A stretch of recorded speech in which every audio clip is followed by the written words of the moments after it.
Buenas, buenas, nosotros somos Pajas y Verdades, hoy grabando este podcast el 29 de mayo del 2020. Hoy se conmemora, perdón, un año más de la masacre de Panzos. Y pues quise hacer yo este episodio para recordar un poco de nuestra historia, de la oscura historia que tenemos como guatemaltecos. Espero les guste. Nada más, espero que también nos puedan seguir en nuestras redes sociales. Estamos en YouTube, estamos en Facebook, Instagram y en cualquier aplicación de podcast, Spotify, Google Podcast, Apple Podcast. Bueno, no sé si hay Apple Podcast, pero me lo estoy inventando. Pero en todas las aplicaciones de podcast estamos como Pajas y Verdades. Les agradeceríamos que nos siguieran en YouTube, si se pueden suscribir, aunque no nos reproduzcan ahí, nos ayudaría mucho. Les agradecemos a todos sus mensajes. Sabemos que esta cuarentena ha sido mala para todos, no tanto porque estamos encerrados, sino económicamente. A los que trabajamos, a los que estudian, pues también les deja más tarea. Hay cosas que no entienden porque no están acostumbrados a las clases en línea, sino más que todas las clases presenciales.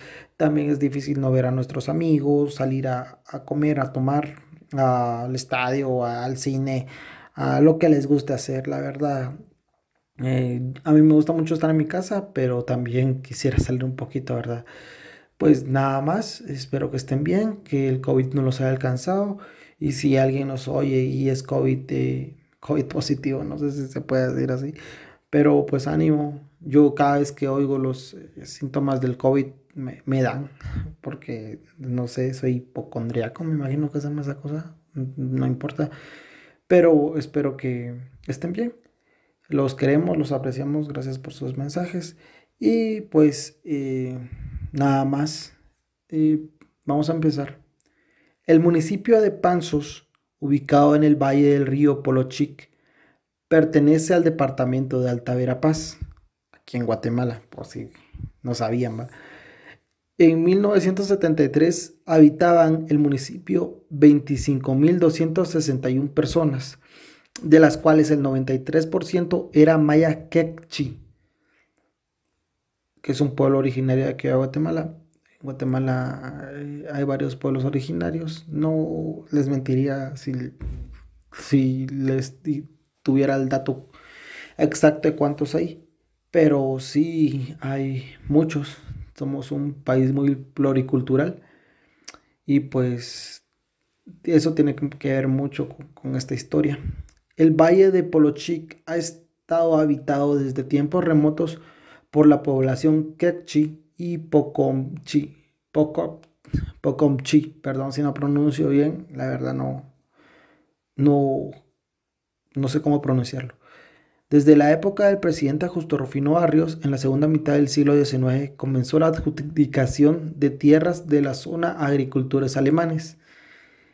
El decreto 170 o de redención de censos facilitó la expropiación de las tierras a los indígenas en favor de los alemanes, al propiciar la venta en pública subasta de las tierras comunales.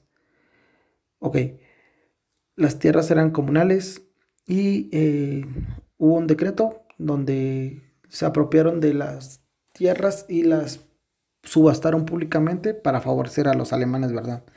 Desde esta época la principal actividad económica ha sido la agroexportadora, especialmente café, banano y cardamomo, que son tres de los productos de exportación más fuertes de Guatemala. Incluso el cardamomo se utiliza para Prada, lo utiliza para sus perfumes. Solo es un dato pendejo porque a mí me gustan mucho los perfumes y por eso lo sé. La propiedad comunal dedicada al cultivo de subsistencia se convirtió en propiedad privada, dirigida al cultivo y comercialización a gran escala de productos agrarios. Por tanto, las características fundamentales del sistema productivo han sido desde esta época la acumulación de propiedad a pocas manos y una especie de servidumbre de finca basada en la explotación de los mozos colonos. Y entonces esto tiene que ver con que se le quitaron las tierras a los agricultores, las tierras comunales, y se las dieron a los alemanes para que los alemanes la pudieran cultivar y así ampliarlos a los campesinos, explotarlos, mejor dicho, porque no es de empleo. Los explotaban y a cambio les daban un sueldo miserable y ellos se llenaban las bolsas con el dinero de la exportación de los productos guatemaltecos. A partir de la reforma agraria de 1952, los pobladores de Panzos iniciaron su lucha por la propiedad de la tierra. Con el gobierno de Arbenz, que es el mejor presidente de toda la historia de Guatemala y orgullosamente quetzalteco del donde nosotros somos, pues se formaron los comités agrarios locales y se adjudicaron 2.300 hectáreas a las comunidades indígenas, porque Arbenz es el mejor y el más grande y el mejor de todos los tiempos. Y el que no esté de acuerdo conmigo, nos podemos agarrar a putazos si quieren. Con la contrarreforma de 1954, la mayoría de las tierras fueron devueltas a los antiguos finqueros, ya cuando salió pues todos estos pisados a defender lo que era la propiedad privada. Bueno, no era la propiedad privada, sino era de, le quitaron las tierras a los alemanes para dárselas al pueblo, porque inicialmente era del pueblo. Y con esta contrarreforma le quitaron otra vez al pueblo las tierras y las volvieron a poner en subasta. En esta época se eligió a Flavio Monzón del Movimiento Liberación Nacional, por sus siglas EMLN, como alcalde municipal. Este controló el poder municipal hasta la década de los 70 y utilizó dicha influencia para convertirse en uno de los más grandes terratenientes de la zona. El MAGE, siendo alcalde, se apropió de varias tierras porque es un hijo de puta. Al inicio de la década de los 70, Panzos, Panzos, no sé, era una área de influencia de los primeros grupos guerrilleros. En 1964, varias comunidades asentadas durante décadas en la orilla del río Polochic se organizaron en torno al reclamo de los títulos de la propiedad al Instituto Nacional de Transformación Agraria, por sus siglas INTA, creado en octubre de 1962. Sin embargo, las tierras fueron adjudicadas a Flavio Monzón, y que es el mierda que fue el alcalde. Él se las adjudicó, ¿verdad? Un campesino maya de Panzos afirma que Flavio Monzón, según sus palabras, sacó las firmas de los ancianos para ir a pedir las tierras al INTAT.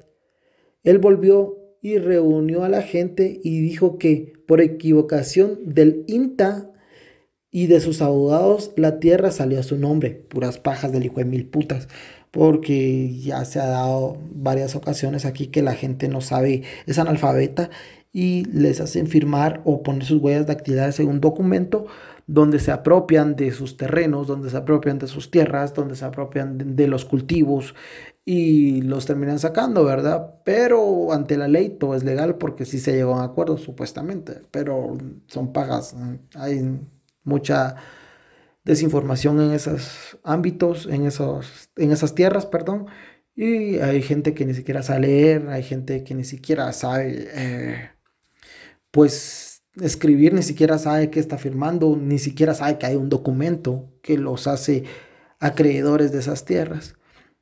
Los campesinos de Panzos siguieron reclamando al INTA a lo largo de los años, a lo largo de los años 70, la regularización de la propiedad de las tierras, recibiendo asesoría legal de la Federación Autónoma Sindical de Guatemala, FASGUA por sus siglas, organización que apoyaba las reivindicaciones campesinas mediante procedimientos legales.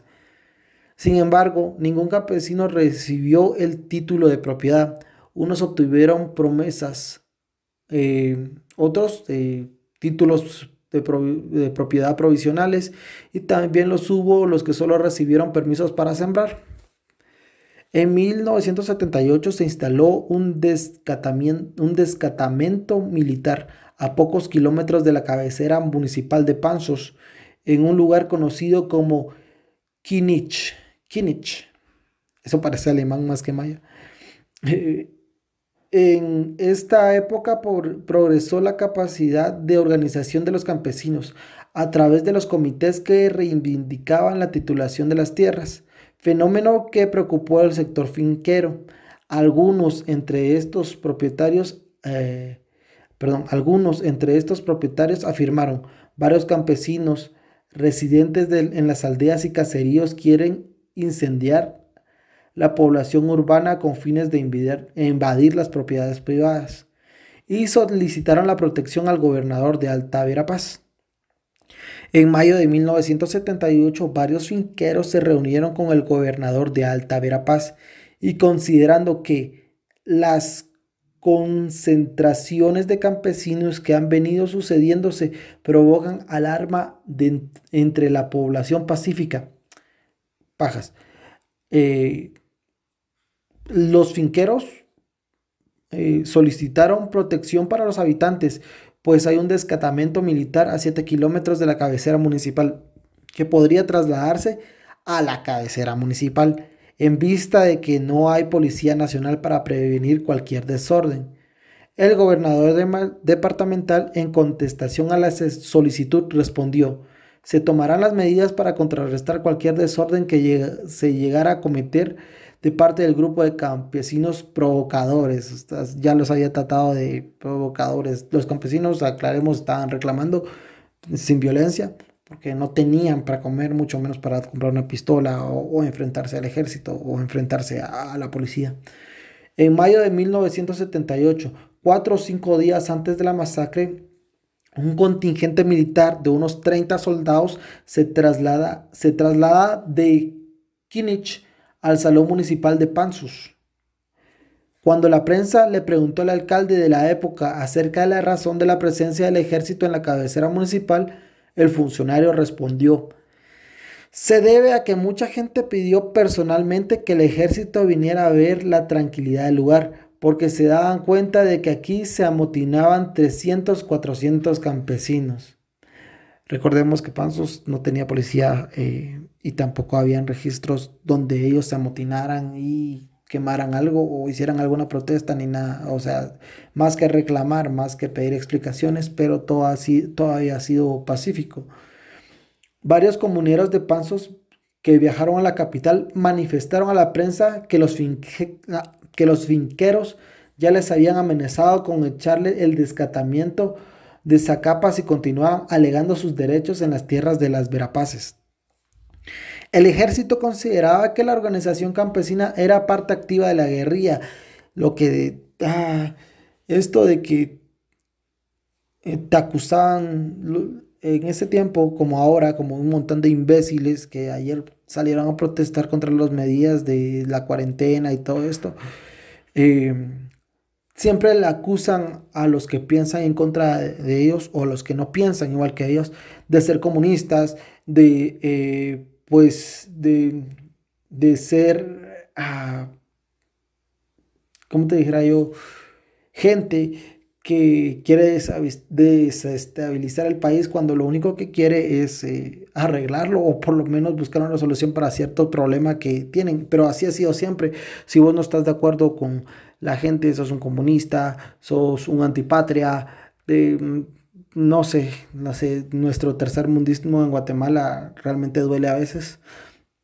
Pero bueno, el ejército consideraba que la organización campesina era parte activa de la guerrilla. También ahí, en este punto, en ese tiempo, cualquiera que no pensara igual al gobierno era guerrillero y por lo tanto merecía la muerte, ser fusilado, torturado y sacarle toda la información posible.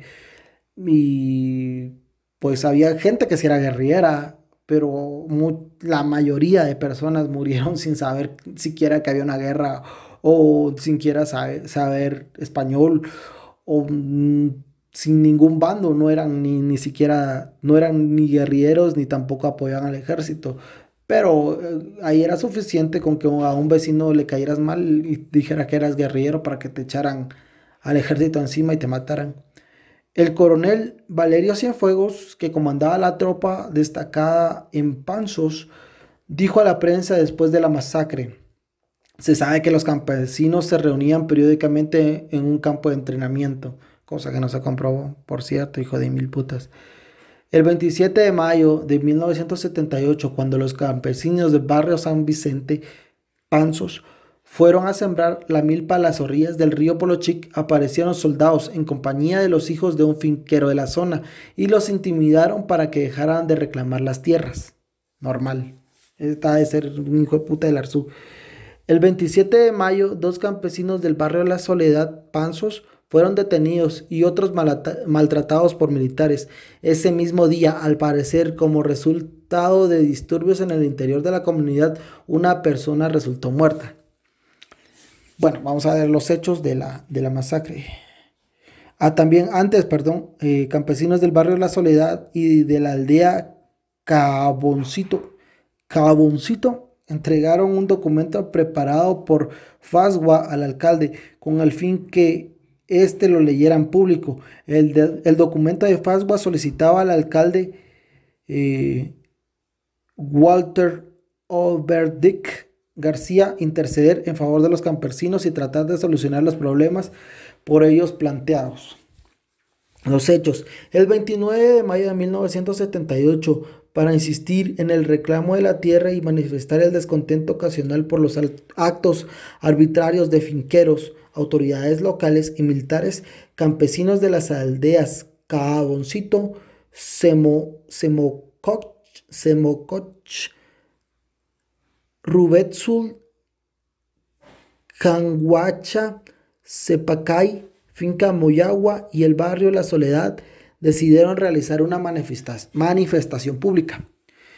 Este día, cientos de hombres, mujeres, niños y niñas indígenas se dirigieron a la plaza de la cabecera municipal de Panzos, cargando sus instrumentos de trabajo, machetes, palos, azadones, cosas así. Una de las personas que participó en la manifestación afirma: la idea no era pelear con nadie, lo que se pedía era la aclaración de la situación de la tierra. La gente venía de varios lugares y no tenía armas de fuego, porque no tenían para comer, como para comprar armas de fuego, como para plantárselas al ejército, como para ponérsela al brinco a esa dictadura militar que teníamos en esos años, verde, hijos de su putísima madre. Hacia las 8 de la mañana la población maya quechí fue llegando a la plaza hasta que se llenó. El alcalde y los funcionarios municipales se encontraban dentro de la sede comunal, reunidos a puerta cerrada. Varios miembros armados, algunos con ametralladoras, se encontraban en la puerta y también había soldados en el techo del edificio municipal, en el techo de la iglesia y sobre el salón municipal. Había un montón de militares pisados. Alrededor de las 9 de la mañana, los campesinos solicitaron hablar con el alcalde sobre sus problemas de tierras. El alcalde accedió a hablar, pero solo con 4 representantes del grupo. Sin embargo, debido al tumulto, la reunión no se pudo realizar. Según una persona que estuvo en la plaza, un militar afirmó: si tierras quieren, las van a tener, pero en el Camposanto. Así les dijo el hijo de puta Cuco Cerote. Y acusó a los campesinos de estar orientados por la guerrilla, que no tiene nada que ver, pero esa era la excusa que daban los pisados, ¿verdad? Hay distintas versiones de sobre cómo se inició el tiroteo. Unos afirman que comenzó cuando Mamá Manqui, que es Adelina Caal, fue una mujer con liderazgo reconocido en la zona, una lideresa de la comunidad, empujó a un soldado que le impedía el paso. Otros sostienen que se produjo debido a que la gente empujaba tratando de entrar a la municipalidad, lo que fue interpretado por los soldados como una agresión. Un testigo afirma que uno de los manifestantes le quitó el arma a un soldado, pero que no la usó por no saber hacerlo, porque no sabían escribir, no sabían leer y eran la mayoría ignorantes, no sabían cómo usar una pistola porque no tenían pistolas, porque no eran guerrilleros. Solo quiero aclarar eso porque todavía me causa un poco de rabia estos hijos de la verga. Eh, Varias declaraciones sostienen que un militar dijo: 1, 2, 3, fuego.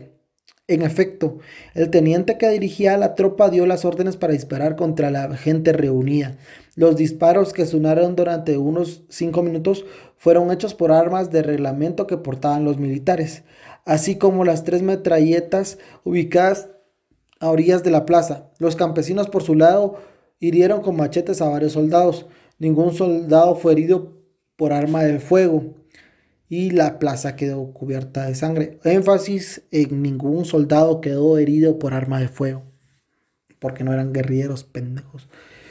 De inmediato el ejército cerró las principales calles de acceso, a pesar de lo cual un declarante cuenta: los indígenas salieron despavoridos porque le estaban disparando a huevos, te iba a hacer a la verga. Un helicóptero del ejército sobrevoló el pueblo antes de recoger a los soldados heridos.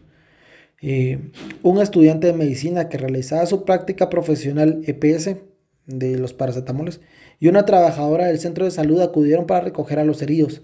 El centro de salud fue rodeado por los soldados. Con mucho esfuerzo y superando diversos obstáculos consiguieron atender a los heridos. Según declaran, ese día estaba trabajando duro hasta las 5 de la mañana. Por mala suerte hubo derrumbe y no pasaba la ambulancia desde Cobán. Cobán es la cabecera departamental del departamento de Alta Verapaz, por si no sabían. 3 pick-ups llevaron a los heridos al store. La ambulancia no alcanzaba porque eran muchos los heridos. Un vecino del pueblo ayudó con medicinas de su farmacia y también colaboró con la atención de los heridos. Después de la masacre, los militares prohibieron entrar a la plaza. En la tarde, autoridades municipales ordenaron levantar los cadáveres. Miembros del ejército los metieron en la palangana de un camión azul, y este camión era de la municipalidad. Los llevaron a un lugar cercano al cementerio público y con un tractor cavaron un hoyo donde colocaron los cuerpos. De este modo enterraron a 34 personas, 34. Según la Fundación de Antropología Forense de Guatemala, que dio un informe de exhumación en junio de 1998.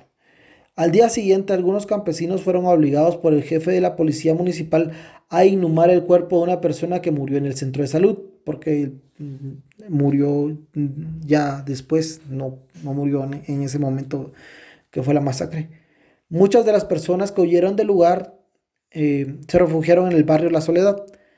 Hasta allí los persiguieron los soldados, maltratando a los que encontraban en su avance. Otras personas malheridas murieron en la huida y sus cadáveres fueron encontrados más tarde en potreros o ahogados en el río Polochic.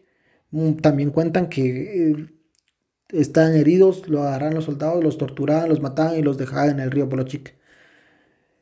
El alcalde del Estor en aquella época afirmó, según la versión de un declarante, que aquel día recogieron 25 cadáveres que llegaron arrastrados del río Polochic. 25 cadáveres. Sumados a los 34 serían 59 personas muertas solo ahí, más el que murió en el 60, más el que murió en el centro de salud.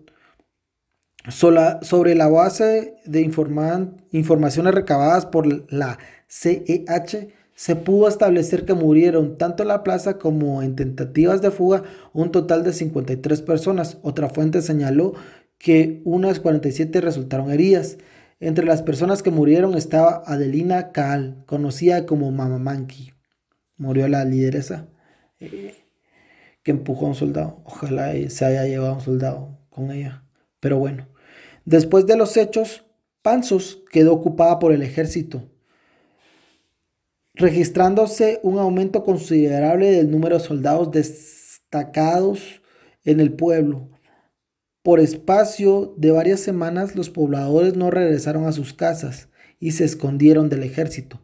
Panzos se veía desierto y los que no habían huido se encerraban en sus hogares. Un habitante del municipio sostiene, perdón. Nos empezaron a asustar los soldados. Nosotros dormíamos en el monte. La prensa anunció que de sus 7,000 habitantes, 1,000 quedaron en el pueblo. La masacre causó un gran impacto nacional e internacional. El 1 de junio de 1978 se realizó una numerosa manifestación de protesta en la ciudad capital, encabezada por la Asociación de Estudiantes Universitarios AEU. Fue conocida como la Marcha de los Paraguas. Eh, Oliverio Castañeda de León, que es un podcast que tenemos muy pendiente y que vamos a hacer, al igual que el de Ricardo Andrade, fue el que lideró estas acciones frente al gobierno. Él murió, o bueno, no murió, lo asesinaron el 20 de octubre de 1978 y tiene vínculos con la protesta de esta masacre. O sea, se supone que también tiene que ver, que lo mataron también por liderar esta marcha. Eh, Se demandó el acceso a Panzos de una convención estudiantil de la Cruz Roja y la prensa. La prensa nacional cubrió durante varios días en primera plana los acontecimientos. La prensa internacional informó de la masacre al mismo tiempo. El relato de la masacre figura en las múltiples historias populares y académicas. A partir de la masacre, el ejército inició en el Valle de Polochic una represión selectiva contra los líderes comunitarios que reivindicaban las tierras y así también contra los sacerdotes mayas. De las personas desaparecidas y ejecutadas extrajudicialmente por los soldados, comisiones militares y patrulleros de autodefensa civil entre 1978 y 1982, la CEH registró 310 víctimas, 310, entre sacerdotes mayas, líderes de comunidades y los que acompañaban a estas personas, porque usualmente se llevaban a todos los militares maricas. A consecuencia de estos hechos se veían a diario cadáveres de indígenas flotando en el río Polochic. Según la declaración de una persona que trabajó en proyectos de desarrollo en el Valle Polochic entre 1978 y 1982, cada día cuando iba a trabajar, esto lo relata él, me imaginaba que eran los mismos cadáveres que pasaban en el río, aunque sabía que no era posible. Era demasiado fuerte para darme cuenta que cada remolino traía nuevos muertos. Diario mataba a muchas personas. La represión generalizada atemorizó e inmovilizó a la población de Panzos.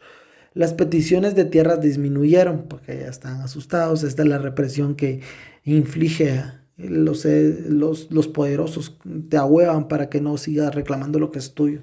Hijos de la gran puta, por cierto. Desde 1978 hasta 1996 no volvería a realizarse una manifestación pacífica. Cabe destacar que algunos de los destacamentos militares se ubicaron en terrenos de propiedad de finqueros, como la finca Tinajas y el de la finca Saquijá. El 29 de mayo de 1997, 19 años después de la masacre, el Comité de Viudas de la zona presentó la denuncia ante el Juzgado de Paz de Panzos. El proceso se encuentra en etapa de instrucción. La exhumación de las víctimas de Panzos se realizó en septiembre de 1997. El informe pericial fue entregado en junio de 1998 por la Fundación de Antropología Forense de Guatemala, por sus siglas FAFG, porque esa sí es una verdadera fundación, no como la fundación contra el terrorismo de Méndez Ruz, que es un hijo de puta que ojalá se muera. Perdón, es que los traigo bien atravesados, estos pisados, los odio con toda mi alma. Además, se han recibido 7 declaraciones de testigos presenciales. Hasta la fecha no hay sindicados en el proceso, o por lo menos hasta donde yo pude investigar. En el informe forense consta el hallazgo en 2 fosas de 35 osamentas. De estas, solo se logró la identificación tentativa incluso de 2, debido a su mal estado de conservación o a la escasa información ante mortem disponible. La mayoría de restos analizados corresponden a personas de sexo masculino, 26 masculino y 3 posibles masculinos. Por su parte, la edad de la mayoría se sitúa entre los 19 y 29 años. Ah, la verga, no habían vivido prácticamente nada. De las osamentas encontradas, solo dos presentaban heridas de proyectil de arma de fuego evidentes, pero sobre la base de la interpretación de las placas de rayos X, se pudo determinar que 18 osamentas, esto es del 51%, perdón, ya me perdí. Que solo dos presentaban heridas de proyectil de arma de fuego, pero sobre la base de la interpretación de las placas de rayos X se pudo determinar que 18 fueron en total 18 osamentas que presentaban así heridas de fuego que se podían constatar científicamente. Esto es el 51% de las encontradas y las demás presentaban fragmentos de proyectil de arma de fuego. El 19 de diciembre de 1997, la CEH solicitó al Ministerio de Defensa Nacional comentarios, entre otros casos, sobre esta masacre. Respondió el 5 de enero de 1998, inhibiéndose de realizar comentarios sobre los acontecimientos. Cerraron el hocico los mierdas. En el mes de julio de 1978, el gobierno reconoció que la falta de un sistema eficiente de control inmobiliario ha dado lugar a los múltiples problemas de tenencia de la tierra, problemas registrales y toda una serie de contradicciones en relación a este básico factor. Esto se desprende además del interés del gobierno por delimitar las propiedades para establecer cuáles son comunales y cuáles del Estado. Finqueros han obtenido tierras comunales, como en el caso de la aldea Telemán. El mismo presidente Laugerud indicó que se debía investigar para poner en claro quiénes son los verdaderos dueños, si son los campesinos y si en realidad, como lo asegura, son ellos. Y ellos han sido o los han despojado a ellos de las tierras a través de los famosos títulos supletorios, perdón. Al finalizar el enfrentamiento armado, todavía podía apreciarse que los terratenientes del Valle de Polochic basaban su hegemonía en el control de la tierra, al igual que antes del enfrentamiento, actuando como un grupo de poder inflexible y poco tolerante, que mantiene una tradicional actitud antirreformista, y de agresiva defensa al mantenimiento del status quo en el agro. Perdón, muchachos, me estoy trabando mucho, no sé ni por qué merga. A la opinión pública, después de esto, a la opinión pública le fueron presentadas 4 tesis en relación a la responsabilidad de la masacre. Una de las tesis: legítima defensa del ejército y responsabilidad de la guerrilla. Esta es la versión oficial tanto del gobierno como del ejército. El presidente Laugerud señaló que se trataba de un plan de subversión patrocinado por Fidel Castro, porque Fidel Castro... Esto, un paréntesis, los pro derecha dicen que en los países comunistas se mueren de hambre la gente, ¿verdad? Pero según su lógica, si se mueren de hambre es porque no tienen plata, pero ante su lógica también, sí tienen plata tienen plata suficiente los países comunistas para orquestar golpes de estado o guerrillas en otros países. Así de estúpidos están mucha, la verdad. Pero bueno, los verdaderos responsables de lo sucedido en Panzón tendrían que pagarla. Su gobierno perseguirá a los que llevan a cabo el adoctrinamiento de los campesinos, asusándolos para que invadan tierras ajenas. Los campesinos, en lugar de dirigirse a la alcaldía, le dieron la vuelta al descatamiento, atacando a una centinela. El resto de los soldados, al ver lo que había ocurrido en la centinela, tuvieron que hacer fuego para salvar sus vidas, pues aunque el machete es un instrumento de trabajo, también puede ser empleado como un arma. Eso dijo el hijo de mil putas. 2. La responsabilidad del ejército. Versión sindical y popular. O sea que les pagaron al ejército porque no querían dar las tierras a los terratenientes y los del ejército los cagaron a balas. 3. Responsabilidad de los finqueros. Esta es la versión de los que están, de los habitantes. Que también por las tierras, solo que hubieron otros tejes y manejes ahí y es culpa de los finqueros que fueron los que, además de pagarle al ejército, también metieron mucha gente armada de su parte y mataron a los campesinos. 4. Responsabilidad media de INTA, que es la versión del alcalde de la época. Y bueno, esas fueron las 4 tesis.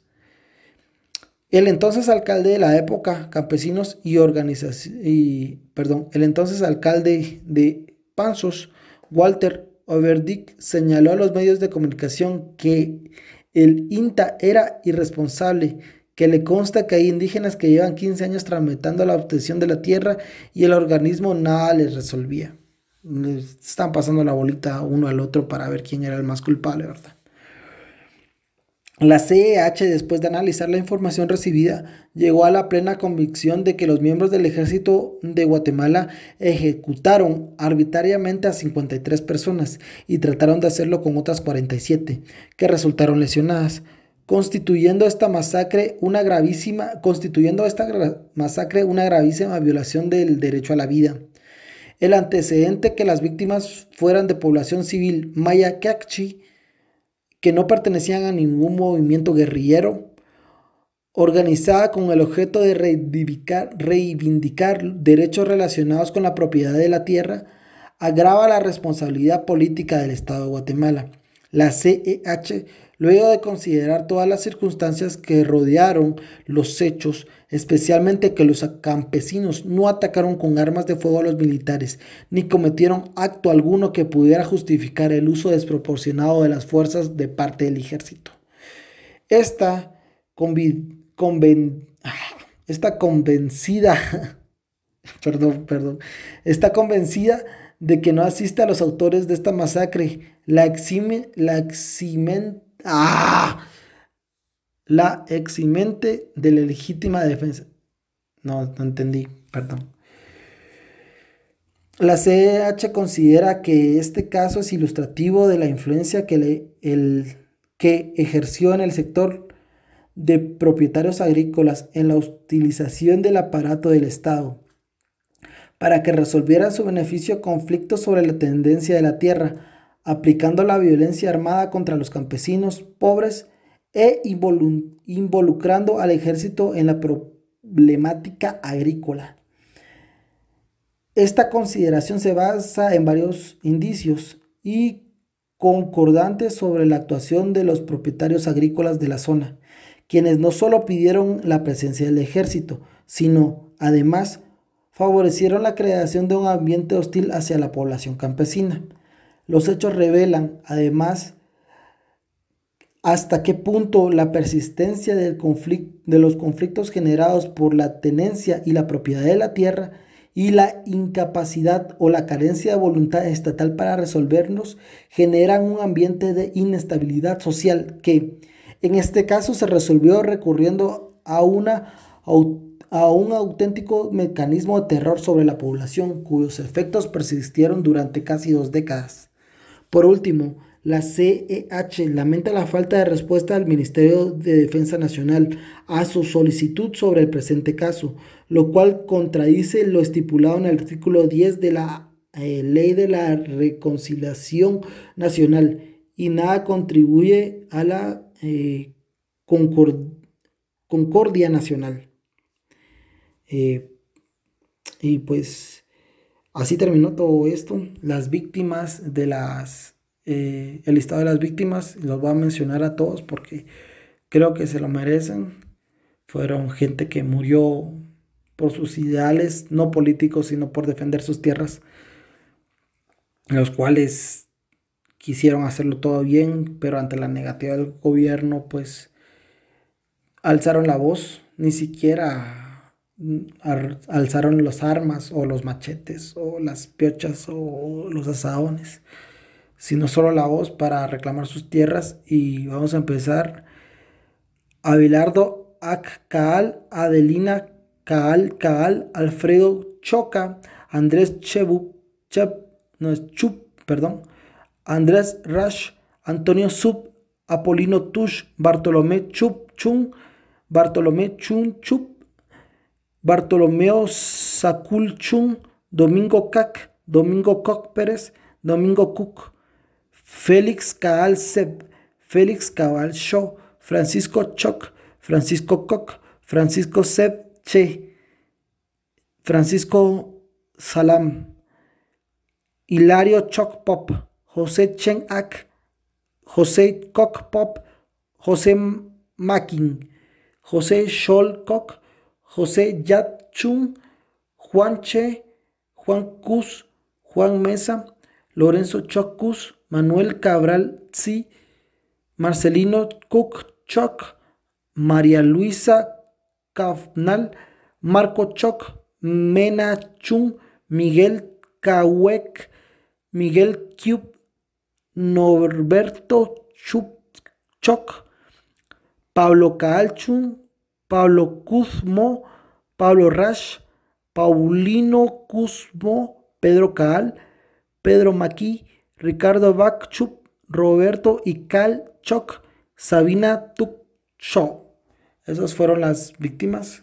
Y pues nada, este es un pequeño homenaje a ellas y también para que nosotros sepamos nuestra historia. Y perdón por mi relato, a veces me trago. La verdad no sé qué me pasa, la pandemia me está afectando también todos estos, mi pronunciación y todo. Pero pues más que todo es por esto, ¿verdad? Para que conozcamos nuestra historia. Muchos dicen que el que no conoce su historia está condenado a repetirla. Yo miro y gracias a Dios, Alá, al cosmos o al Dios que ustedes le quieran rezar, que esto no se va a volver a repetir en Guatemala. Espero que no se vuelva a repetir en Guatemala. Pero sí tenemos que aprender de esto, tenemos que ver nuestros pasados, lo que sufrieron nuestros pueblos originarios y pues nada, buscarle una solución a todo hablando sin violencia. Ayer como dije, se presentó una marcha, bueno, una marcha en carros de lujo pacífica, supuestamente pacífica, de unos, pues se podría decir empresarios o gente bastante adinerada en contra de las medidas. Y ellos nunca han trabajado en su puta vida, lo único que han hecho es mandar a la gente a trabajar. Entonces es bien feo que ellos quieran decir sobre la vida de los demás, mandarlos a trabajar con una pandemia. Y pues no es lo mismo que este caso, pero sí tiene que ver, ¿verdad?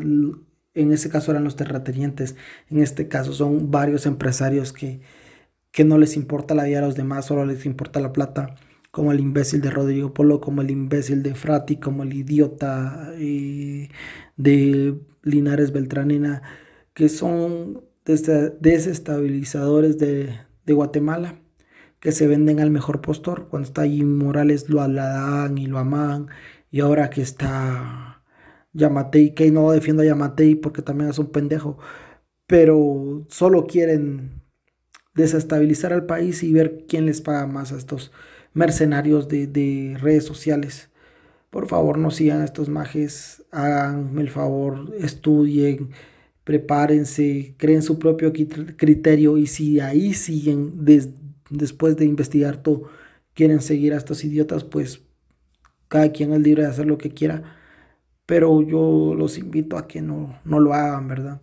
Sobre el caso que acabamos de ver, pues siempre es muy lamentable todo lo que sufrieron nuestros hermanos en las montañas, porque principalmente fue ahí donde el ejército marcó su terror y reprimió a todos estos líderes comunitarios, a todas las personas indígenas, a gente que no sabía escribir ni leer castellano, ni hablarlo tampoco.